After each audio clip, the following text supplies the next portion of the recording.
दोनों ऑन हो गए। हेलो हेलो या जो विगत 30 तारीख को घटना हुई थी, उस घटना को बड़ी संवेदनशीलता के साथ लिया गया। बड़ी दुखद और अनपेक्षित घटना थी। दो उम्मीदवारों के समर्थक विपरीत दिशा से क्रॉस कर रहे थे। गाड़ी को आर पार करने को लेकर के बकझक प्रारंभ हुआ और वह जो बकझक था वो अल्टीमेटली स्टोन पेल्टिंग में परिणत हुआ। कई वाहन क्षतिग्रस्त हुए, कई लोग घायल हुए और बाद में यह पाया गया कि एक व्यक्ति की मृत्यु हो गई, जिनकी पहचान दुलार चंद यादव जी के रूप में की गई। इस संबंध में प्राथमिकी दर्ज की गई दोनों पक्षों के द्वारा। 100 का अंत्य परीक्षण कराने का प्रयास उसी दिन किया गया, लेकिन अंधेरा होने के कारण परिवार की ओर से यह विचार व्यक्त किया गया था कि दिन के उजाले में अंत परीक्षण कराया जाए और उनके अनुसार कराया जाए। हम लोगों ने यह भी सोचा था कि पीएमसीएच में एक बृहत चिकित्सीय बोर्ड के द्वारा कराया जाए अंत परीक्षण, लेकिन परिवार का कहना था कि नहीं, बाढ़ अनुमंडलीय अस्पताल में ही कराया जाए। तो हम लोगों ने नेक्स्ट डे पोस्टमार्टम के लिए 100 को बाढ़ अनुमंडलीय अस्पताल ले जाया गया, जहां चिकित्सकों के बोर्ड के द्वारा पोस्टमार्टम कराया गया। उसकी पूरी वीडियोग्राफी कराई गई। पीड़ित के पक्ष से भी वीडियोग्राफी के दौरान अपनी तरफ से भी उन्होंने वीडियोग्राफी रखा था। उनके द्वारा भी पूरे पोस्टमार्टम की प्रक्रिया का अवलोकन किया गया पीड़ित पक्ष के परिजनों के द्वारा। चिकित्सीय बोर्ड के द्वारा अंत परीक्षण प्रतिवेदन निर्गत किया गया। अंत परीक्षण बहुत ही महत्वपूर्ण इसमें था, क्योंकि ऐसा प्रतीत हो रहा था इंक्वेस्ट के दौरान कि पैर के एकदम निचले हिस्से में एक फायर आर्म का जख्म प्रतीत हो रहा था। अब वो फायर आर्म का जख्म है या नहीं है, ये पोस्टमार्टम से ही संपुष्ट होगा। उसके बाद बदन पे कुछ निशान दिख रहे थे, लेकिन अन्य कोई वैसा जख्म बदन पे नहीं दिख रहा था स्पष्टतः, जिससे हम कह सकें कि इसके कारण मृत्यु हुई है। इसलिए पोस्टमार्टम का जो इंतजार था वो था कि पोस्टमार्टम में क्या तथ्य आते हैं, उससे काफी सारी चीजें स्पष्ट होंगी। पोस्टमार्टम में यह स्पष्ट रूप से व्यक्त किया गया है कि पैर में जो गोली के प्रवेश जख्म और निकास जख्म है वो फायर आर्म से हैं, लेकिन उसके कारण मृत्यु नहीं हो सकती है। वह जख्म मृत्यु कारित करने के लिए पर्याप्त नहीं है। फिर अन्य जख्मों का अवलोकन पोस्टमार्टम के दौरान किया गया, जिसमें शरीर के ऊपरी भाग में यह बताया गया है कि जो लंग्स और हार्ट का जो एरिया है वहाँ पर कंप्रेशन है और कॉज ऑफ डेथ लिखा गया है कि कार्डियो रेस्पिरेटरी फेलियर। इसका मतलब है कि जो लंग्स और हार्ट है वो कंप्रेस हुआ है। और यह भी लिखा गया है कि यह शरीर के ऊपर से कोई hard and blunt heavy substance के गुजरने से हो सकता है। फिर सीआईडी की टीम, जो अभी डीआईजी सीआईडी जैन जी हमारे सामने बैठे हैं, इनकी अध्यक्षता में सीआईडी की भी एक बड़ी सशक्त टीम, जिसमें ये स्वयं थे, एसपी क्राइम थे, डीवाईएसपी, फॉरेंसिक्स के बहुत सारे एक्सपर्ट्स को तुरंत भेजा गया था उसी दिन। आईजी कमिश्नर की टीम भी गई थी, संयुक्त जांच प्रतिवेदन भी समर्पित की थी, सीनियर एसपी भी गए थे। तो सभी बड़े पदाधिकारी वहाँ पर भ्रमण किए, समीक्षा की, अनुसंधान की, और जो पोस्टमार्टम निर्गत हुआ है उससे यह पता चला कि हार्ड एंड ब्लंट सब्सटेंस कोई हेवी इनके ऊपर से क्रॉस किया। अब वहाँ पर जब परिस्थितियों को आप देखेंगे, आकलन करेंगे, जो वीडियोस उपलब्ध हुए हैं हमें, उससे यह संकेत मिल रहा है कि स्टोन पेल्टिंग हो रही है।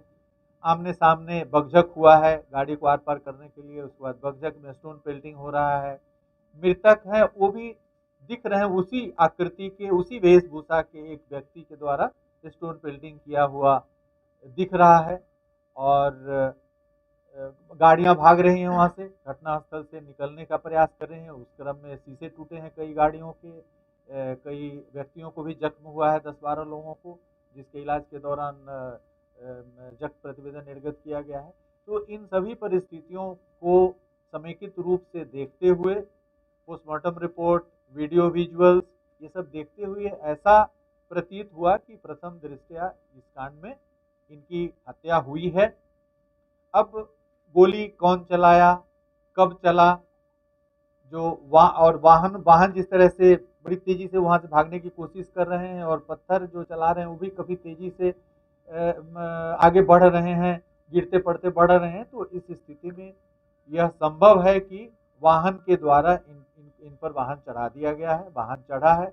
अब वो इंटेंशनल है या भागने के क्रम में एक्सीडेंटल है, ये सब अनुसंधान का विषय है। भविष्य में अनुसंधान यह बताएगा कि इन पर जिस कारण से इनकी मृत्यु हुई है पोस्टमार्टम जो स्पष्ट किया गया, वह कारण इंटेंशनल है कि जानबूझ करके किसी ने इनके शरीर पे चढ़ाया है।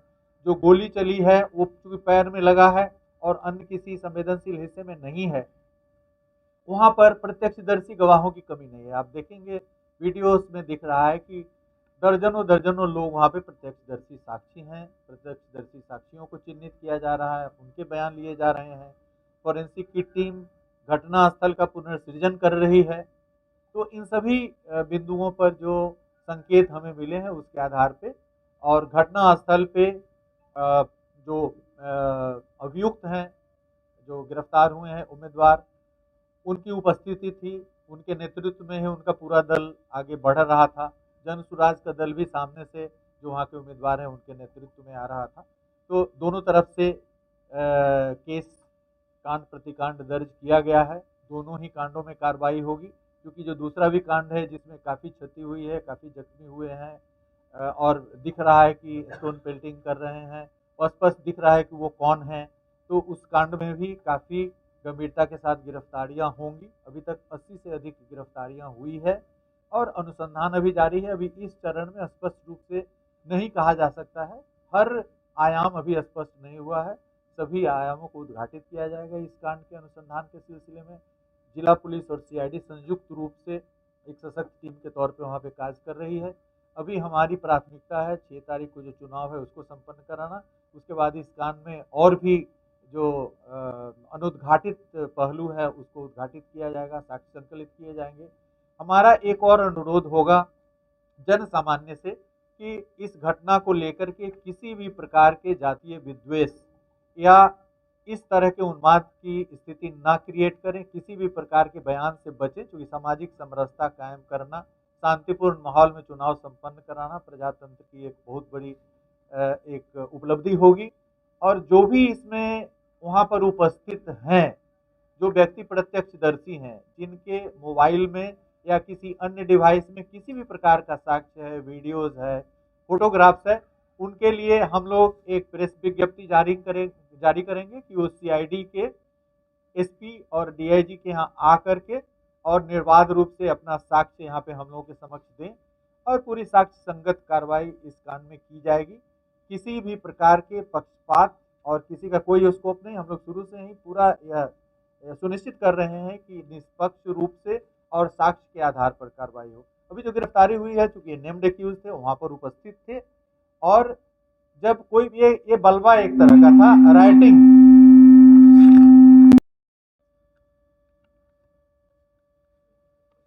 राइटिंग का एक तरह से जो आप देख रहे हैं कि राइटिंग का मॉब था। तो राइटिंग मॉब में कौन आदमी क्या कर रहा है, इसकी सामूहिक जिम्मेवारी होती है, कॉमन ऑब्जेक्ट होता है। तो वहां पर उपस्थिति थी, नेम्ड था और इलेक्शन कमीशन के द्वारा पल पल की सूचना ली जा रही है, स्थिति की जानकारी ली जा रही है। और इस घटना के संबंध में आपने देखा होगा कि 2 थानेदार सस्पेंड हुए हैं, एक डीएसपी निलंबित हुए हैं, एक डीएसपी का ट्रांसफर हुआ है, रूरल एसपी का ट्रांसफर हुआ है। तो इसको राज्य सरकार, पुलिस हेडक्वार्टर और चुनाव आयोग काफ़ी गंभीरता से इस घटना को लिया है और अपेक्षा यह है कि शांतिपूर्ण ढंग से, निष्पक्ष ढंग से चुनाव हो और पुलिस निष्पक्ष ढंग से इस घटना की जांच कर रही है, सभी पहलुओं के ऊपर जांच कर रही है और यह जांच जारी रहेगा। अन्य अभियुक्त हैं उनके विरुद्ध भी लगातार छापामारी की जा रही है, जो इसमें नेम्ड हैं और जो अननेम्ड भी हैं, जिनके बारे में जानकारी मिल रही है कि सिर्फ 5 आदमी को नेम किया गया है, दोनों तरफ से 5-5 व्यक्तियों को। लेकिन जो इस तरफ से भी केस हुए उसमें 5 ही आदमी नहीं है, वो स्टोन पेल्टिंग में और क्षतिग्रस्त करने में सैकड़ों आदमी है। तो 5-5 आदमी पे कांड दर्ज किया गया है। जिसके खिलाफ एविडेंस आएगा किसी को नहीं बख्शा जाएगा और सभी की गिरफ्तारियां होगी, चाहे वो कोई भी हो। कानून को जिसने भी हाथ में लेने का प्रयास किया है और भविष्य में करेगा, उसको कानून बख्शेगी नहीं। आज न कल उनको कानून के शिकंजों में आना पड़ेगा। तो बहुत बहुत धन्यवाद। आपसे यह निवेदन होगा आप सभी मीडिया बंधुओं से कि चुनाव को शांतिपूर्ण निष्पक्ष माहौल में कराने के लिए जनता से आप अपने माध्यम से भी हमारी अपील को पहुंचाएं कि यह एक बहुत बड़ा पर्व है, प्रजातंत्र का एक बहुत बड़ा पर्व है चुनाव। और इस चुनाव को संपन्न कराना सिर्फ प्रशासन की नहीं बल्कि जनता की भी जिम्मेवारी है। जो जागरूक नागरिक हैं उनकी भी जिम्मेवारी है कि प्रजातंत्र के इस पर्व को शांतिपूर्ण ढंग से, निष्पक्ष ढंग से संपन्न कराएं और किसी भी प्रकार का जो उत्तेजना पैदा करने वाला बयान है या पोस्ट है उससे बचें। और सोशल मीडिया पे जो भी आपत्तिजनक पोस्ट हो रहे हैं उन सबों पर, अभी चुनाव के बाद भी हम लोग उन सबों पर एफआईआर दर्ज करेंगे और किसी भी व्यक्ति को जो उन्माद फैला रहे हैं, जातीय विद्वेष फैला रहे हैं, उन सभी पोस्टों को चिन्हित करके उन पर एफआईआर दर्ज किया जाएगा। कुछ जो हमारे युवा वर्ग हैं, जो हम देख रहे हैं कि वो इस प्रकार के जो असामाजिक तत्व हैं, जो बलवाई हैं, उनके प्रभाव में आकर के और स्वतः स्फूर्त ढंग से घटना कर बैठते हैं, उन पर एफआईआर दर्ज होता है। बाद में दर्जनों दर्जनों लोग अभी हम लोग पास आ रहे हैं कि हमारा सिपाही में नियुक्ति हो गया है लेकिन हमारे ऊपर केस है, हमारी नियुक्ति नहीं हो रही है। तो युवा से हमारा अपील होगा कि इस प्रकार की घटनाओं में आप शामिल नहीं हो, आपका पूरा भविष्य बचा हुआ है। यदि आप इस प्रकार के कांडों में शामिल होंगे, आरोप पत्रित होंगे, तो यदि आप सक्षम भी हैं नौकरी पेशा के लिए तो आपको काफ़ी दिक्कत होगी। इसलिए मेरा अनुरोध होगा कि इस प्रकार की असामाजिक गतिविधियों में, बलवाई गतिविधियों में, उपद्रवी गतिविधियों में नहीं शामिल हों। तो जी आगे ने न्यायिक हिरासत में भेजा जाएगा। और जैसा कि आप देख रहे हैं कि इस घटना में कोई ऐसा ब्लाइंड केस नहीं है कि इनसे पूछताछ की जा रही है। घटना के संबंध में रात से ही पूछताछ की जा रही है पटना पुलिस के द्वारा। और यदि यह माना जाएगा कि इनसे और यदि कुछ तथ्यों की जानकारी ली है तो हम लोग रिमांड के लिए अप्लाई करेंगे और पुलिस रिमांड पर लेकर के जानकारी ली जाएगी। सर, चुनाव का समय है, इसके पहले भी अनंत सिंह के पास से इलीगल AK-47 की रिकवरी हुई थी, जिसके लिए वो जेल भी गए। तो सर, जब पुलिस अरेस्ट करने गई उनको, तो क्या पुलिस ने ये भी पता किया कि चुनाव का मौसम है, कुछ इलीगल फायर आर्म्स उन्होंने रखा है या जो बैंड वेपन्स है, सोफिस्टिकेटेड वेपन्स है, इस तरह के वेपन्स? नहीं, वहाँ पे जो टीम गया था एसएसपी के नेतृत्व में गया है, जो आपने कहा है इस पर भी इनकी नज़र थी। इन्होंने वहाँ पर देखा है, पूरी वहाँ देखा, वहाँ पर किसी भी प्रकार का शस्त्र नहीं मिला है। और जिसकी घटना की आप बात कर रहे हैं उस घटना में इनको कारावास की सज़ा हुई थी 10 साल की और उसकी मॉनिटरिंग की गई थी सीआईडी के स्तर से। मैं स्वयं सीआईडी में था, उस केस की भी मॉनिटरिंग की गई थी। तो वो घटना अलग है। अभी जो उस दिन भी जो घटना हुई है और कल भी एक इनके द्वारा शहरी क्षेत्र में, बाढ़ शहरी क्षेत्र में, अब मोकामा शहरी क्षेत्र में निकला गया था। तो वहाँ पर इनकी एक एक गाड़ियों को चेक करके और निकाला गया था। और जो एक सर्विलांस की टीम, मजिस्ट्रेट, पुलिस ऑफिसर और वाहन के साथ हर इस तरह के उम्मीदवार हैं, वहाँ तीनों उम्मीदवारों को दी गई है। जो जनसुराज के उम्मीदवार हैं, जो आरजेडी के उम्मीदवार हैं, जो एनडीए के उम्मीदवार हैं, तीनों के साथ एक एक वाहन, एक मजिस्ट्रेट, एक पुलिस ऑफिसर, वीडियोग्राफी के साथ प्रतिनियुक्त की गई कि उम्मीदवार की हर गतिविधि पे पूरी नज़र रखे। तो कल भी इसके बाद ही वो निकले थे। किसी प्रकार के अवैध हथियार के साथ कैंपेन करने की अनुमति नहीं दी जाएगी।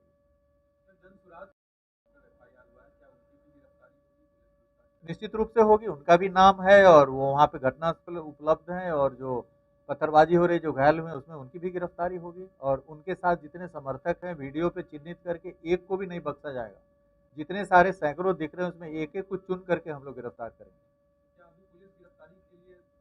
नहीं करेंगे, देखिए अभी हमारी प्राथमिकता चुनाव संपन्न, चुनाव एकदम निकट है, वीवीआईपी विजिट्स भी काफ़ी है, बहुत सारी व्यवस्थाएं हैं। तो गिरफ्तारी जो है वो, जो साक्ष्य है वो नहीं विलुप्त होने वाला है। तो साक्ष्य के आधार पे अभी हमारी सीआईडी भी संकलन कर रही है, सबकी पहचान हो रही है, वीडियो के आधार पे हम लोग पहचान कर रहे हैं। सबकी पहचान हो जाएगी, उसके बाद पहचान स्थापित होने के बाद सभी की एक एक करके गिरफ्तारी होगी। हम किसी को बख्शने वाले नहीं है। जिनके द्वारा भी विधि व्यवस्था को, कानून को हाथों में लिया गया है, उनको एक को भी नहीं बख्शा जाएगा।